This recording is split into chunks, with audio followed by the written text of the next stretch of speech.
வாழ்க்கைன்னு சொன்னால் வாழ்க்கை ஒரு பெரிய பயணம் மாதிரி தான். அந்த பயணத்தில் நமக்கு சந்தோஷமும் வரும், சோகமும் வரும். ஆனால் அந்த சோகத்துக்குள்ளே நம்மை நாமே இழந்து விடக்கூடாது. நீங்கள் சற்று யோசித்து பாருங்கள். வாழ்க்கை ஒவ்வொரு நாளும் நமக்கு ஒரு புதிய பாடம் சொல்லித்தருது. அந்த பாடம் நமக்கு நல்லதை கற்றுத்தருது. தோல்வி வந்தால் அது நம்மை நிமிர வைக்கும். வெற்றி வந்தால் அது நம்ம மனசுக்கு தாழ்மை கற்றுத்தரும். நம்மளோட பாதையை நாமே உருவாக்கிக்கணும். மற்றவங்க சொல்கிறத மட்டும் நம்பி நம்ம வாழ்க்கையை ஓட்டக்கூடாது. நம்ம மனசு சொல்கிறத நம்புங்க. ஏன்னா வாழ்க்கை பாதை நம்மால் தான் அமைக்கப்பட வேண்டும். நமக்கு தெரியாமல் பலர் நம்ம புன்னகையை பார்த்து வாழ்கிறாங்க. நம்ம நல்ல வார்த்தை கேட்டே அவர்களோட மனம் நிம்மதி அடைகிறது. அப்படி இருக்கு. ஒரு சிறிய தடைக்கே ஏன் நம்ம மனம் உடைய வேண்டும்? தோல்வி வந்தால் அதை நம்ம ஆசானாக பாருங்கள்.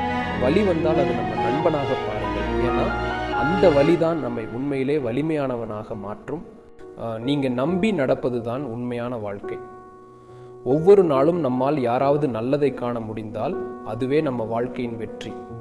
ஒரு நாள் நம்ம பெயரை நினைத்து பார்த்தால் யாராவது மனமுருகி கண்ணீர் விட்டால் அதுதான் நம்ம வாழ்ந்ததுக்கு